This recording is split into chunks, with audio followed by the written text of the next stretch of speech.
And at the end of the clip there, we saw the return of Rose, played by Billie Piper, but David Tennant is also back in the 50th episode this Saturday. So how was it for you then, Jenna, acting with, you know, all these past cast members then? Was it sort of overwhelming? Was it daunting at all? It was great, because it's kind of, it was nice to have a gang of us, and it was nice to have loads of us there for over a period of time, because normally it's people are in and out kind of every 2 weeks. You didn't feel too promiscuous?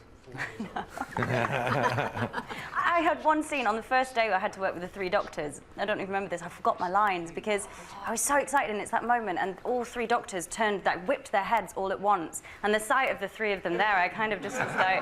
Weird. This is the thing, John, because I can't work out whether or not you're a doctor or not. Of course, I'm the doctor, but they're all the same man. Right. It's rather more complicated than the Trinity. Yes. Yeah. No, I agree. It's 1 in 11 and 11 in 1. Yeah. So, but would, I mean, because there was a lot of speculation at the end of the last episode we saw you, because as you kind of turned round and it was like, oh my goodness, he is going to be the next Doctor. Were you tempted? Did you have the conversation? No, that was never mooted as an idea. Right. No. Because you can only have 13 doctors. I mean, Jenna, you'll know this, won't you? 13 doctors. So Matt is number 11. Yes. Peter will be number 12. Yes. Then what happens? Then Stephen Moffat is very, very clever and makes something up so it can carry on for another 50 years. Right. Yeah. Okay. Well, that could be. You could have that question for Stephen, because when Giles is... Yeah, yes. Hold that thought. Yes. Hold that thought. Yeah. So, as well as we see David Tennant, we see Billie Piper, we see all these different people as well. And there's also the Zygons that make an appearance. So you might not even know this, I don't know, but back in the 70s, this is what they looked like. So a little bit grumpy. Quite miserable. A little bit podgy. And here they are today, happy as Larry. Well, and lost a bit of weight. Very good. He looks quite friendly there. He's not that friendly. Oh, isn't he? No. Oh, really? Right, OK. Well, they're not the only baddies from the 70s that we've got in the studio, because there's some original 70s Cybermen over there, look.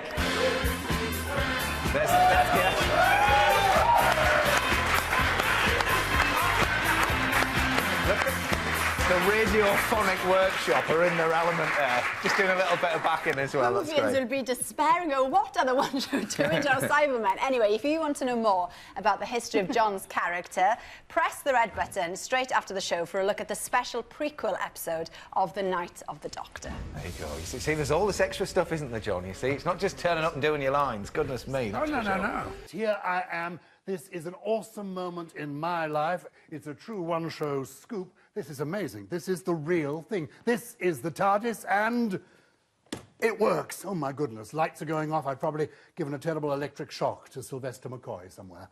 Let me turn... I don't know what it's doing, but it's doing exciting... Should the smoke be rising from it like this? I'm not quite sure. A man who knows is Stephen Moffat. You actually have written the script for the 50th anniversary episode. Yes, I have. Congratulations. Thank you. Now, I watch this programme with my children and my grandchildren, and the monsters have changed over the years. How, you knowing you've got a family audience, how do you ensure that the monsters aren't too frightening? Well, if you think of a monster that's too frightening, the thing you have to do at that point is definitely put it on television, because the whole point of Doctor Who is to frighten children. Children like being frightened of Doctor Who. They like diving behind that sofa. So it is our mission to terrify people who can't cope with it. Good. Well, my mission is to ask questions sent in by the viewers. Tom Wagstaff asks, is there a particular moment from watching Doctor Who as a child that you, Stephen, found made a special impact? Watching the Cybermen break out of the tombs on Telos in Tomb of the Cybermen so terrified me, I wouldn't watch it again for, I think, 3 years after that. I think it was another 3 years before I'd watch it again. But ultimately, the trauma led me to you know, running Doctor Who, so it's a good thing, ultimately, once you get past, you know. Chloe Cumming is asking the big question. What will happen after the 13th Doctor leaves? Well, what this means, of course, is the Doctor can only, and this is an absolute hard and fast rule, can only regenerate 12 times. Yeah, that's what I do. Well, we end the show. It's just over at that point. It's very sad, and I'm sure it'll be disappointing for a lot of people, but we can't break those rules. Once the 12th regeneration is up, it's all done. You've heard it here first. A scoop. So it's all over It's after... either a scoop or it's a lie. Or one it's of a those lie, things, we're not yeah. quite sure. Answer me this, are all the doctors half-human or just the 8th one? Tim McNulty needs to know. None of them are half-human. The 8th Doctor was lying on that occasion. Come on, he's a Time Lord. Haven't you watched this show? Now, lots Listen, of- ask your grandchildren next time if you're getting lost. They are definitely Time Lords, all of them. What my grandchildren want to know is this, if favourite characters are going to be coming back. Well, I mean, the thing about... K9 was a favourite of mine from years ago. Yes, but the idea is, if you think of a great story, you bring back a character. I know all the old characters, and sometimes, now and then, we sneak one in as a surprise, like we did with Paul McGann the other day. Peter Capaldi is a bit older than Matt Smith, says Jane Voss. Will that be a problem keeping the younger viewers interested? My 8-year-old loves Matt, loves him.